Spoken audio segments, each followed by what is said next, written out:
আমরা কিন্তু নির্বাচনের সময় লেভেল প্লেইং ফিল্ড আমরা কিন্তু সরকারের কাছে দাবি করি। কেন দাবি করি? মানে প্রত্যেকটি রাজনৈতিক দল যারা নির্বাচনে পার্টিসিপেট করছেন তারা কিন্তু সমান মানে পাক, সুযোগ সুবিধা পাক। তো এখানে কোনো দলকে যদি প্রশাসন পৃষ্ঠপোষকতা করে সেটাতে মানে জনগণের মধ্যে ক্ষিপ্ত মানে তৈরি হয়, মানে দ্বিধা তৈরি হয়, দ্বন্দ্ব তৈরি হয়। কিন্তু আমরা বিগত সময় যেটা দেখলাম, এই 16 বছর কিন্তু আওয়ামী লীগের মানে গোলাম হিসাবে প্রশাসন কাজ করেছে। প্রশাসন হলো প্রজাতন্ত্রের কর্মকর্তা, কোনো রাজনৈতিক দলের কর্মকর্তা নয়। কারণ কোনো রাজনৈতিক দলের এজেন্ডা যদি প্রশাসন বাস্তবায়ন করে তাহলে সেই দেশে সদ্বিচার আশা করা বাংলাদেশের মানুষের জন্য ভুল হয়।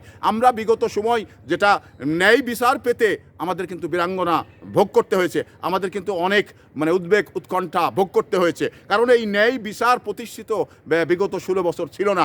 আমরা কিন্তু প্রশাসন মানে দলীয়করণ করার কারণেই আমরা কিন্তু এই বিষয়টি মানে উদ্বেগ উৎকণ্ঠাতে ছিলাম।